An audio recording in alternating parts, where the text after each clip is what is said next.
Министер Ерјевец, дали постои лично и кај вас, но може би и кај другите колеги министри на земјите членки на НАТО, може би еден вид на разочараност од ситуацијата која што сега е во Македонија пост референдумот?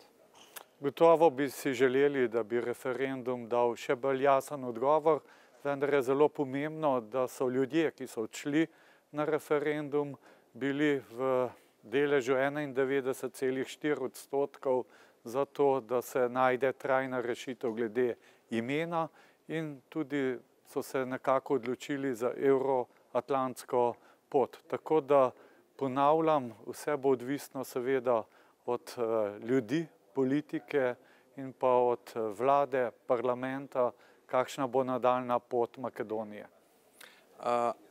Дали имате чувство или дали го делите мислењето дека резултатите од референдумот може би се следство, односно последица и од може би не толку видливиот ангажман на НАТО и на останатите земји членки да ја поддржуваат Македонија не само во последниве неколку месеци од како се случија разговорите и договорот за името, туку и многу подолго наназад. Мислам да уси представники naših držav, članic Zveze NATO, bila je Angela Merkel, tudi predstavniki drugih mednarodnih organizacij, so v zadnjem letu in tudi v zadnjih tednih pred referendumom dali zelo močno podporo in zelo močen signal makedonskemu ljudstvu, da je odprta euroatlantska pot, vendar seveda vse pa odvisno od Makedoncev samih, kakšna bo njihova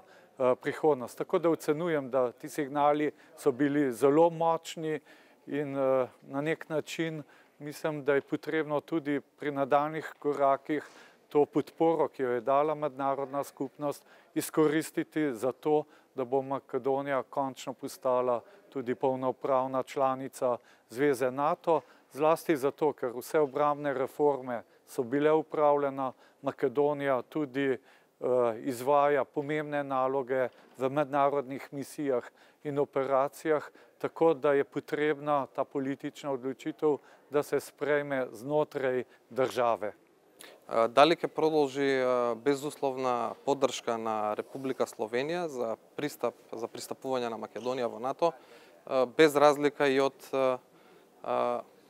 политичкиот епилог во Македонија во однос на договорот со Грција? Slovenija bo še naprej močna podpornica, da postane Makedonija polnopravna članica Zveze NATO, pa ne samo to, mi bi si želeli, da bi Makedonija postala tudi članica Evropske unije. To podporo bomo še naprej izkazovali.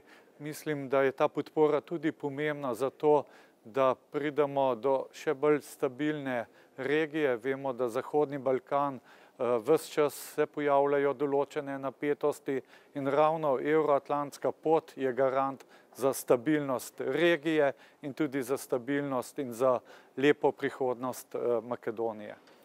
Моје последно прашање, која е лично вашата порака како министер за одбрана на земја поддржувач на Македонија и до власт и до опозицијата, односно до политичките лидери во Македонија? Моје припоручило е da mora opozicija in pozicija nadaljevati dialog, potrebno bo poiskati ustrezno rešitev. Vem kot politik, da včasih zelo težko najti neke skupne dogovore, zlasti znotraj domače politike, vendar ne vidim druge možnosti, kot da opozicija in pozicija najde ustrezno soglasje glede prihodnosti vaše države.